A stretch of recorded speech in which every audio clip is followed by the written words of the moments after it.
Today we will learn about precipitation reactions. Our question of the day is, what does precipitation mean in earth science? What is a precipitate, and what does precipitation mean in chemistry? A precipitate is a solid that comes out of a solution as a result of a chemical reaction or drop in temperature. So in this example, you have a gray solution and you have a green solution. And then when the gray hits the green, a solid precipitate forms. Precipitates usually result from double replacement reactions, where positive and negative ions swap their partners. One of the products of the double replacement will be the precipitate because it does not dissolve in the solution. This reaction will only take place if the two reactants are soluble, because there is no other way to get the ions to dissociate and swap partners. Of the two products, only one should be soluble. If both are soluble, then the ions will just float around and there will be no true products. Let's look at an example. Here we have sodium chloride and silver nitrate. The sodium switches partners to the nitrate, so we have sodium nitrate, and the silver switches partners to the chloride. We have silver chloride. Since sodium chloride and silver nitrate are both aqueous, they can both be dissolved in water. That means that the particles are free to rearrange themselves. Now, sodium nitrate is still dissolved in water. However, silver chloride does not dissolve in water. It precipitates to form a solid.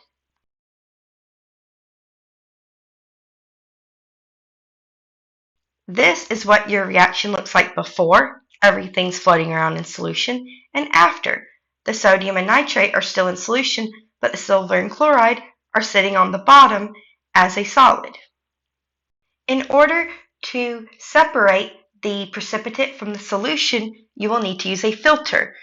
First, you filter out the precipitate, then you evaporate whatever solution is left and dry up the dissolved ions. This will give you the second product. Now pause the video and try the show what you know questions. When you are done, you may resume the video and check your answers. Complete the following reactions. Determine if a precipitate is formed, and write no reaction if a reaction is not possible or if there is no precipitate. Make sure all final answers are balanced chemical equations. So looking at number 1, we have silver nitrate. AgNO3 is added to potassium chloride, KCl. When these are mixed, the cations Ag and K switch places. So we end up with KNO3 and AgCl. Now, K, or potassium, has a +1 charge, and NO3 nitrate has a -1 charge. Since the net charge is 0, we don't have to do anything. This is the chemical formula. Same for AgCl. Ag has a +1 charge, and Cl has a -1 charge. Next, we will need to determine the solubility of each of these compounds. Using our solubility rules, KNO3 does dissolve in water. It is aqueous, so we write AQ. But AgCl does not dissolve in water. It is our solid precipitate. The reactants, silver nitrate and potassium chloride, are also both aqueous. The reactants, silver nitrate and potassium chloride, are also aqueous. Now we just need to balance our chemical equation. On the reactant side, we have 1 silver, 1 nitrate, 1 potassium, and 1 chlorine. On the product side, we have 1 potassium, 1 nitrate, 1 silver, and 1 chlorine. Since the products and reactants have the same number of every atom, this equation is already balanced. Let's try number 2. We have NaCO3 plus H2SO4. When we switch our cations, we end up with HCO3 and NaSO4.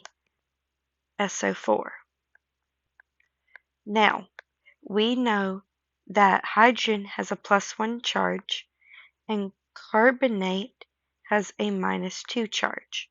That means we will need 2 hydrogens for every carbonate. Then we know that Na has a +1 charge and SO4 has a -2 charge. So we will need 2 NAs for every SO4. H2CO3 is soluble in water, and so is Na2SO4. That means that we have no reaction. For number 3, we have FeBr2 plus K2CO3. Switching the cations, we end up with potassium bromide and iron carbonate. Potassium has a +1 charge and bromine has a -1 charge. That means that KBr is the chemical formula. Then we have iron and carbonate. Iron, in this case, has a +2 charge to balance out the 2 -1s from bromine.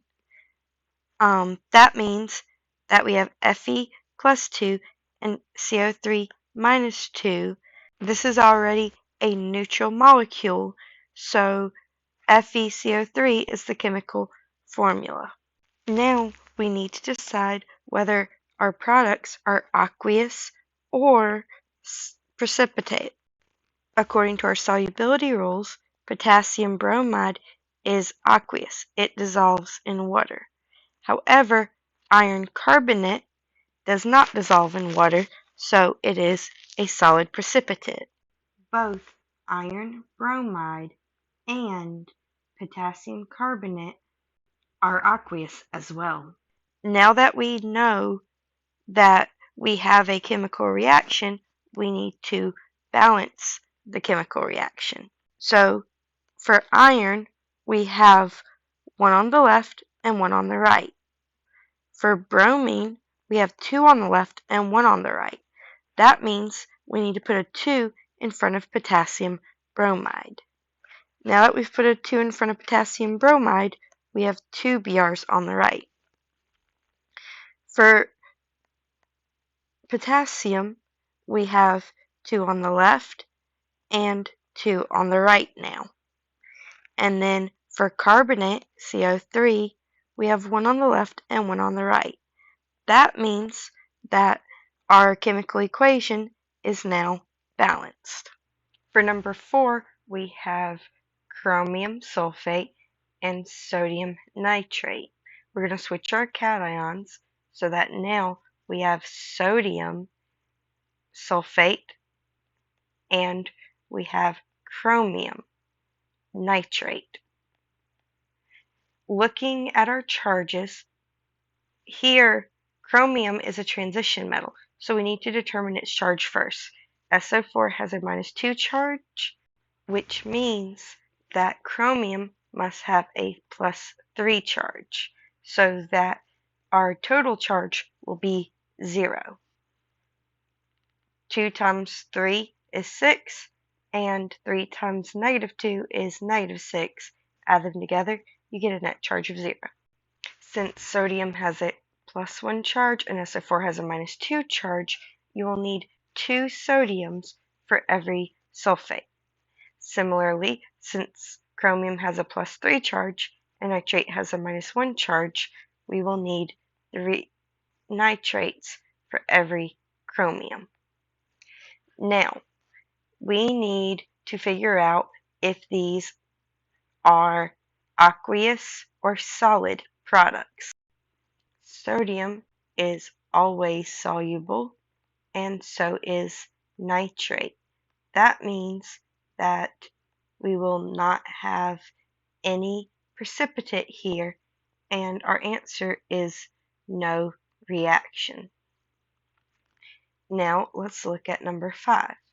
We have ammonia chloride and we have lead acetate.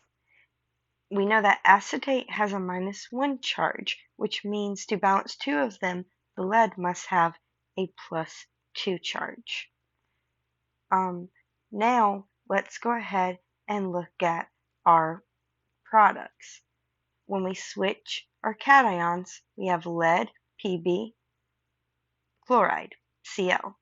We also have ammonia, NH4, and acetate, C2H3O2.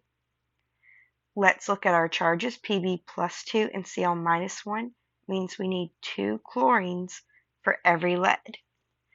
Similarly, we're going to do ammonia is +1 and acetate C2H3O2 is -1, and this has already got a net charge of 0, so that is our chemical formula.